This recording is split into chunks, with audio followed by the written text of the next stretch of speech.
Halo anak-anak, senang sekali Ibu bisa berjumpa dengan kalian di kelas yang sangat istimewa ini. Kali ini kita akan bersama-sama belajar tentang integrasi nasional. Integrasi nasional ini anak-anak bisa mengikuti dari buku paket bab 5 atau juga kalau diurutkan sesuai dengan kompetensi dasarnya, kita sudah masuk pada kompetensi dasar 3.9. Anak-anak, pertama-tama, mengapa kita harus memahami apa itu integrasi nasional?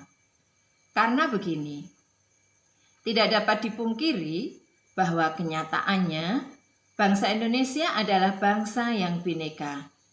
Kebinekaan harus dimaknai masyarakat melalui pemahaman multikulturalisme dengan berlandaskan kekuatan spiritualisme.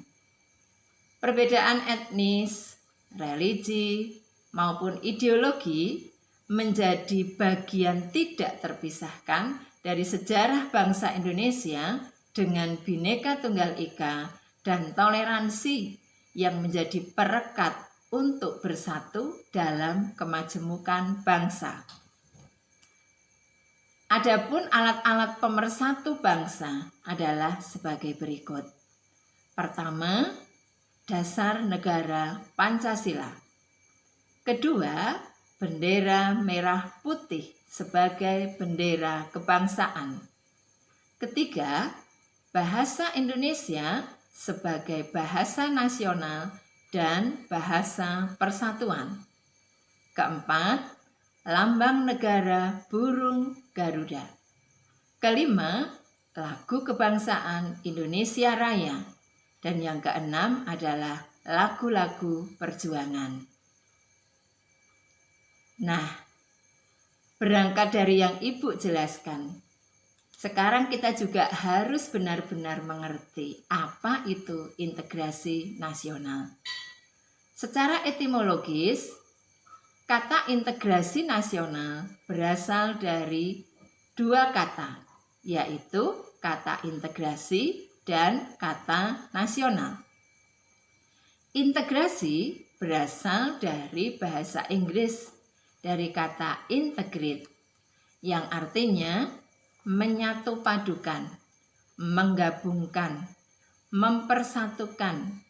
Dalam Kamus Besar Bahasa Indonesia, integrasi artinya pembauruan hingga menjadi satu kesatuan yang bulat dan utuh. Sedangkan kata nasional berasal dari bahasa Inggris nation yang artinya adalah bangsa. Ada beberapa ahli yang menggagas tentang integrasi nasional. Beberapa di antaranya adalah Howard Reagan, Myron Wiener, Dr. Nazaruddin Samsudin, dan J. Suyadi Jiwandono. Nah, coba ini menjadi tugas yang pertama kalian ya. Silahkan untuk bisa dicatat pendapat keempat ahli tersebut tentang integrasi nasional.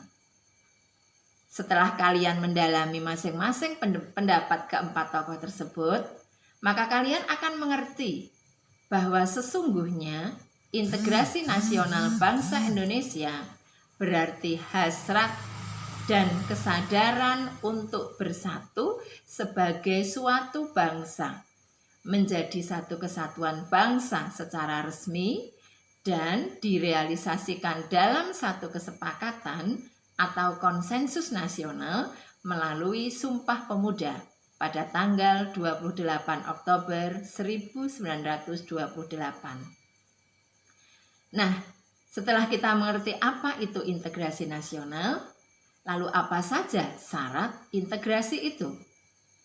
Syarat keberhasilan suatu integrasi di suatu negara adalah sebagai berikut. 1. Anggota-anggota masyarakat merasa bahwa mereka berhasil saling mengisi kebutuhan-kebutuhan antara satu dan lainnya. 2. Terciptanya kesepakatan atau konsensus bersama mengenai norma-norma dan nilai-nilai sosial yang dilestarikan dan dijadikan pedoman. 3. Norma-norma dan nilai-nilai sosial dijadikan aturan baku dalam melangsungkan proses integrasi sosial.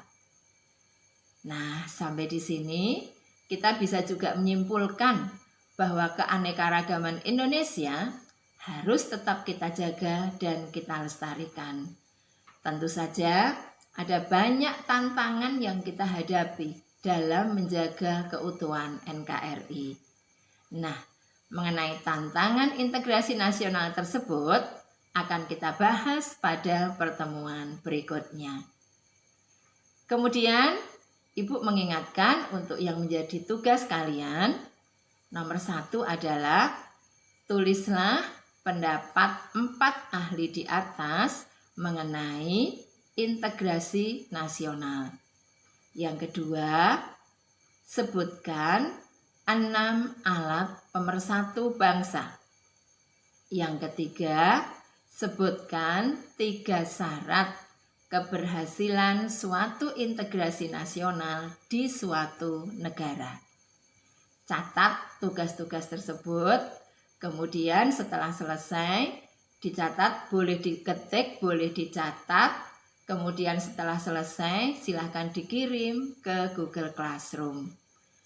Dan Ibu memberi waktu sampai dengan tanggal 12 April. Jadi sebelum tanggal 12 April sudah harus dikirim ya. Oke, sekian pelajaran dari Ibu kali ini.